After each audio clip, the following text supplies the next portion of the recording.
좌우 옆분과 인사 나눕니다. 사랑합니다. 축복합니다. 인사합니다. 금요기도회 아니 금요기도회래 제가 좀 정신이 없어서 금요 특별기도회인데 특별기도회가 역사상 우리 중앙교회에서는 큰 본 예배당에서 드린 것은 처음인 것 같습니다. 처음에 드렸는데 너무 좋죠. 그리고 최고 많이 모이는 그런 기간들이었습니다.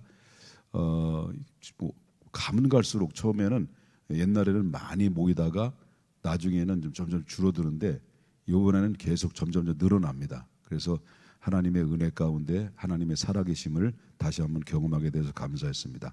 자, 오늘은 예수님의 죽으심에 대한 이유에 대해서, 목적에 대해서 이제 말씀을 좀 드리려고 합니다. 자, 예수님의 죽으심 그렇게 얘기하면은 뭐 우리가 일반적으로 똑같은 사람들과 같이 죽은 거라고 생각해서는 안 된다는 거죠.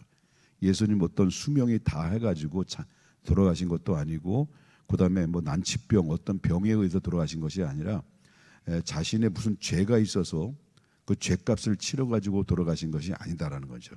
예수님은 그렇다면 어떤 목적으로 예수님 돌아가셨느냐라고 말씀드렸는데 구약 성경의 성취이기 때문에 그렇습니다. 구약에 말씀하신 그 말씀을 그대로 예수님은 바로 그 말씀대로 준행하셨고 말씀대로 실천하셔서 그 성취하셨던 것을 우리가 보게 되는데요. 예수님의 죽음과 부활에 대해서는 성경에 예수님이 오시기 전에 창세기부터 예수님이 오시기 직전까지 예수님이 어떻게 오실 것이고 어떻게 죽으실 것이고 어떻게 부활하실 것이고 어떻게 오실 것인가, 바로 죽음과 부활에 관련된 것만 300번 이상 바로 구약에서 예언을 했다는 거죠. 그 예언하신 그 예언을 예수님께서 그 엄청난 예언들을 예수님의 몸에서 다 하나도 빠짐없이 바로 실행했다는 거예요. 성취하셨다는 거예요. 이게 신비로운 거예요. 그렇기 때문에 예를 든다고 한다면 여러분 알다시피 예수님이 이제 십자가에 못 박혀 죽게 된 결정적 역할을 하는 사람이 누구냐면 예수님을 따랐던 누구죠? 가룟 유다죠. 제자 중에 가룟 유다죠. 가룟 유다의 배신인데 그 배신도 실질적으로 그때 즉흥적으로 배신한 게 아니라는 거예요. 이미 구약 성경에 그 가룟 유다에 의해서 예수님은 먼 훗날 예수님 오시면 그 가룟 유다에서 배신에 의해서 결국은 이제 고난을 당하게 될 것이다라는 것을 예언을 했다는 거죠. 그 예언이 누가 했냐면 예수님이 오시기 전에 약 700년 전에 선지자 이사야가 이사야서 41장 9절에 이렇게 예언을 했습니다. 뭐라고 말하냐면 이사야 41장 9절에 내가 신뢰하여 내 떡을 나눠 먹던 누구죠? 나의 가까운 친구도 나를 대적하여 그의 발꿈치를 들었나이다. 이런 말씀이 나오죠. 그런데 이 말씀이 이 예언이 어디서 성취되냐면 실질적으로 예수님의 가룟 유다 제자였던 가룟 유다에서 이제 배신을 당하게 되는데 여러분 알다시피 요한복음 13장 18절에 나오는 말씀을 보게 되면 그 말씀 그 구약에 예언한 대로 내가 너희 모두를 가리켜 말하는 것이 아니니라. 나는 내가 택한 자들이 누구인지를 알미라. 눈이 침침해가지고 지금 그러나 뭐라 그러죠? 내 떡을 먹는 자가 내 발꿈치를 들었다 한 성경에 응하게 하려 함이라. 이 말씀이 그 구약의 이사야 41장 9절에는 나의 친구가 나의 발꿈치를 들 것이다라고 말하는데 예수님도 그 뭐라고 말하냐면 내가 택한 자들이 누구인지 알미라. 그러나 내 떡을 먹는 자가 내 뭐라죠? 발꿈치를 들 것이다. 이렇게 말씀하시면서 예수님은 그대로 그 구약의 성경을 그대로 실행하시고 그 이야기를 실질적으로 팔아넘겼던 가룟 유다를 향해서 그 발꿈치를 들 자가 바로 너다라고 말씀했다는 거죠. 그리고 이제 창세기 3장 15절에 보게 되면 여러분 늘 자주 말씀드렸습니다만은 이걸 가지고 무슨 복음이라고 그랬죠? 원시 복음이라고 그랬습니다. 아담의 죄를 짓자마자 그냥 얼마 있다가 하나님께서 앞으로 오실 예수에 대해서 누군가에서 바로 이제 넘겨지게 될 것이다라는 말씀했는데, 여기 창세기 3장 15절도 보겠습니다. 내가 너로 여자와 원수가 되게 하고 내 후손도 여자의 후손으로 오실 분이 누구죠?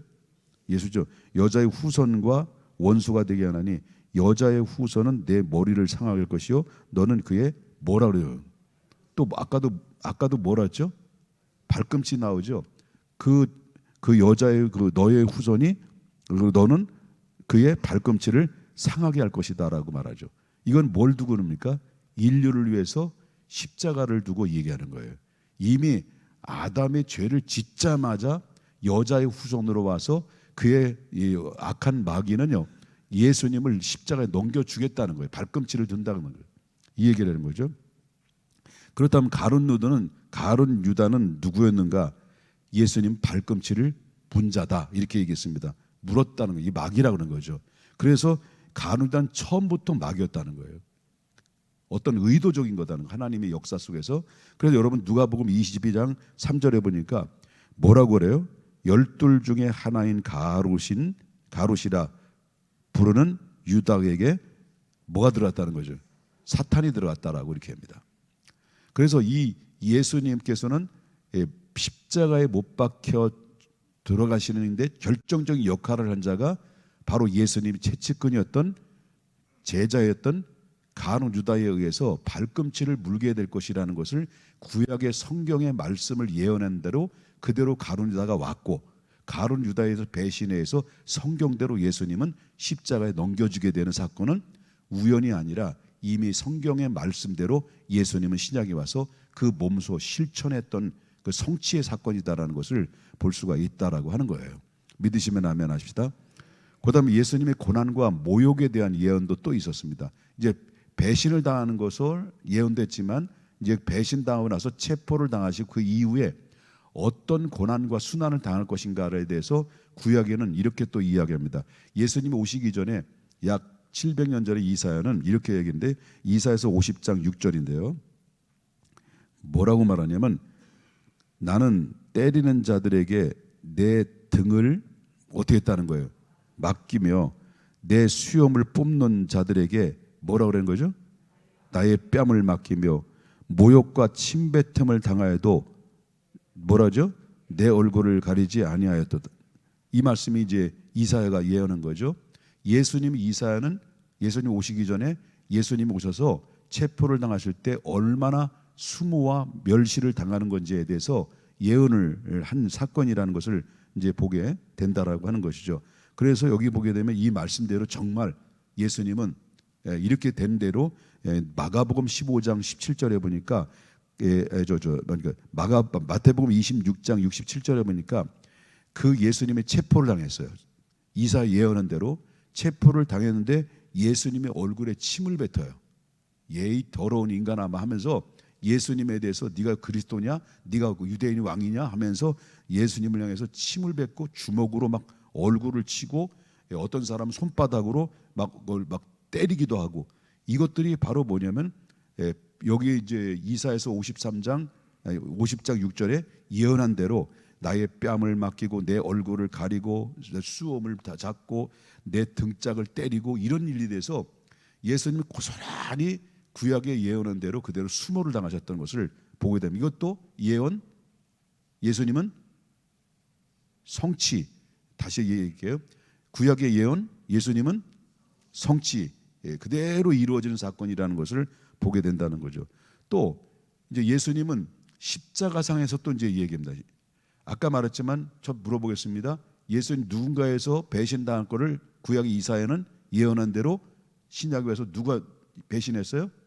가룟 유다 배신했고, 그다음에 모욕과 고난과 수치를 당할 것이라는 것을 이사야가 예언한 대로 등짝을 맞이고 그다음에 뺨을 맞고 얼굴에 때리고 손바닥 때리는 것처럼 신약에 와서 바로 예수님의 얼굴에 침을 뱉고 주먹으로 때리고 어떤 사람 손바닥으로 때렸다는 말을 하나도 빠짐없이 리얼하게 예수님은 그때 당시 성경의 예언대로 그대로 이루어졌다는 것을 보게 됩니다. 여기서 끝나는 게 아니죠.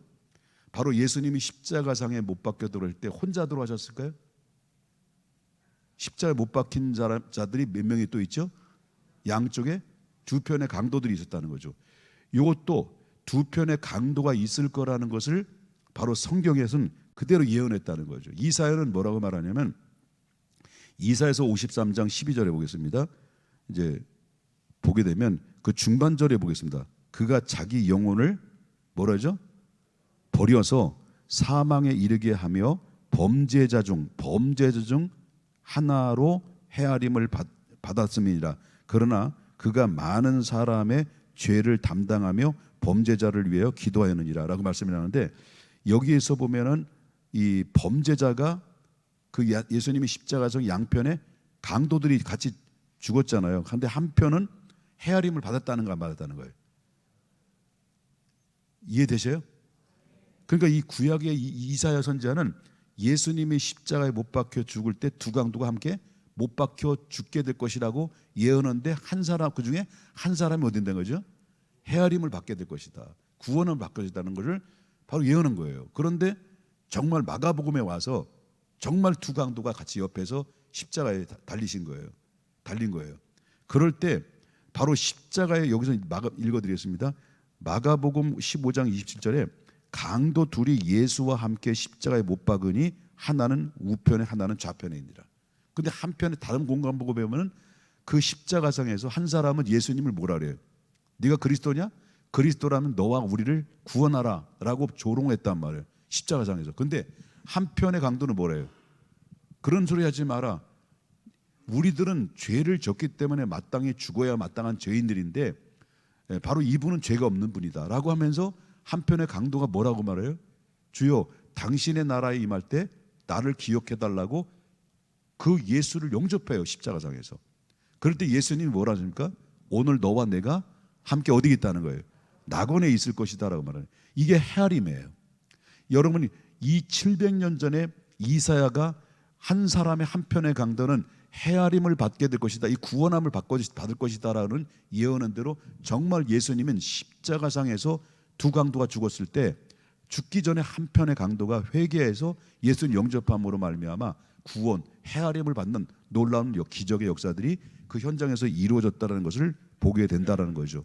그러니까 예수님이 이 땅에 오셔서 십자가에 못 박혀 죽으시기 직전에까지, 다시 말한다면 배신과 멸시와 조롱과 매맞음과 채찍과 십자가의 고난을 당하는 순간, 그리고 마지막 임종하는 그 순간까지도 어느 것 하나 어떤 우연의 일로 이루어진 것이 아니라 구약의 성경의 예언대로 하나씩 모든 것들이 성취의 사건으로 이루어진 그 십자가의 사건이라는 것을 보게 된다라는 것이, 믿으시면 아멘 합시다. 그 다음에 두 번째는 예수님 돌아가신 목적에 대해서 말씀이 나오는데요. 자, 십자가 위에서 이제 몇 마디를 남겼어요?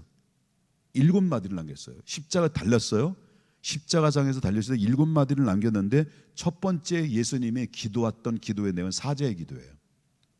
십자가의 고통 중에서 막 피 흘려서 막 힘들고 고난 중에 고통 중에서 있는 가운데서도 사제의 기도를 드리는데, 누가복음 23장 34절에 아버지 저들을 어떻게 하는 거예요? 사하여 주옵소서, 자기들이 하는 것을 알지 못하나이다. 그다음 두 번째는 구원의 약속입니다.